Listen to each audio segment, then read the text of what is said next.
I'm Rick Boatner, Oregon Department of Fish and Wildlife, the Invasive Species Wildlife Integrity Coordinator. We're at Wilsonville Rest Stop.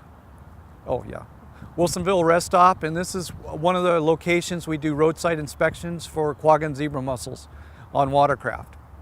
Our watercraft inspection started with the 2009 legislative session. They made a House bill that allowed us to do boat inspections for aquatic invasive species in Oregon on a volunteer basis.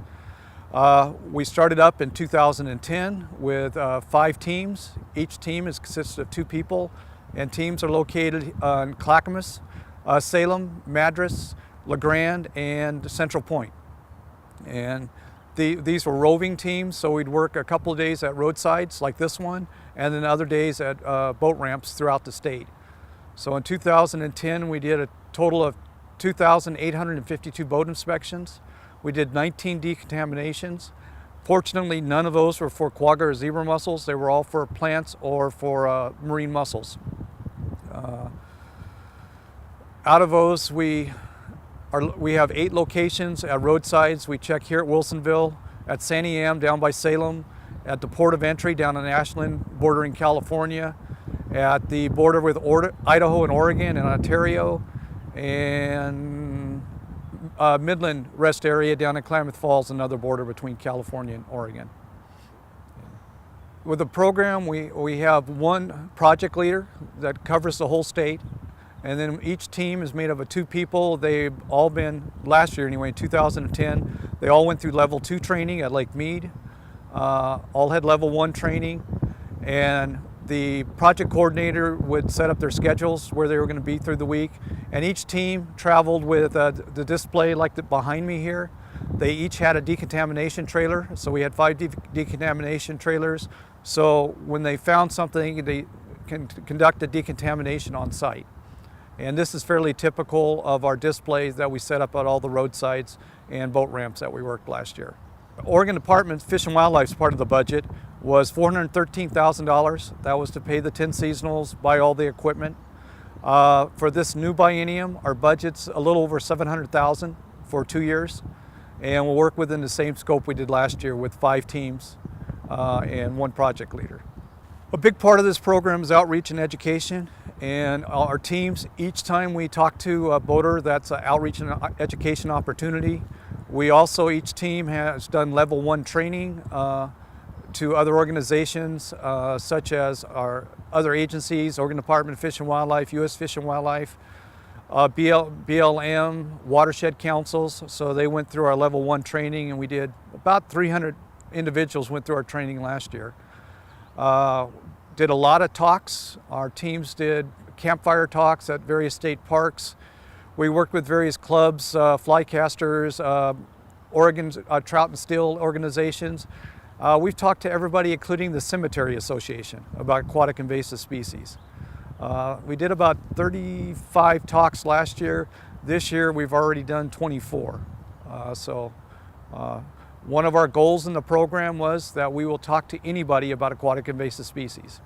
Most of our monitoring for zebra and quagga mussels is through the Centers for Lake and Reservoirs out of Portland State University, but we do some of the outlying lakes and areas such as Oahe, Applegate, Lost Lake, places where they don't sample as often. They're generally related more to the Columbia system, so our teams are working outside of the Columbia Basin. Last year was the first time we've really got any data on where people are moving around due to the boat inspection teams. Before that, it was very limited where they came from. We're more concerned in Oregon about the east side of the state because the calcium levels are at the right amount to the quaggas and zebra mussels could grow there. On the west side, our calcium levels are fairly low, so the chances are slim unless they continue to adapt like we've seen all over the nation to new environments. So we are worried about our fish waste because they can't absorb calcium off the fish waste. So that would be a big, if they got into our fish ladders, that might change, well, it will change how our salmon and trout management will be in Oregon. The program is funded by the Aquatic Invasive Species Prevention Program, which is a $5 fee on motorized and non-motorized boats over 10 feet long. And the revenue is generated and overseen by Oregon Marine Board. And then it's divided between Oregon Marine Board, they get a 40% cut, Oregon Department of Fish and Wildlife has a 40% cut, and Oregon State Police is a 20% for their law enforcement duties. Oregon Department of Fish and Wildlife's part is for the monitoring and inspections of watercraft. Oregon Marine Board is more for the getting the signage out, the information, working with the county sheriffs, marine patrols. That's more of their duties. And OSP is to back up our department for law enforcement and such. We're keyed on quagga and zebra mussels, but this program is looking for all aquatic invasive species. And through this program, we found 7 new sightings of a Chinese mystery snail, which we didn't know we had in the wild population in Oregon. Through the pet trade, we're also monitoring a lot of the invasive weeds. And once you start looking, you find, and we've been finding new locations. So that kind of changes some of our monitoring efforts this year and how we're going to run inspections in some places. First, I mentioned in Oregon, like I said, it's a volunteer basis to stop for inspections, and our roadside inspections, we only had a 27% compliance rate for people stopping. So we had 70 some percent of the population just blow by, and generally they were clean boats that stopped. So that made it difficult to intercept a lot of things. For the general public, we were quite amazed. It was a very positive. Most people would stop in and go, "This is a great thing you're doing. Why didn't you start it sooner? And why are you charging only $5?" was the response.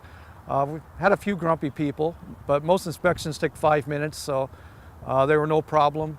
Even when we had to decontaminate a boat, the guys were, "This is great, I'm glad you're doing it." So it's very positive so far, which for ODFW, that's a new experience. Most of ours it's government interfering again. So this year in our legislative session, we have a bill going through that would make stops mandatory, which is the weak link in this whole program right now.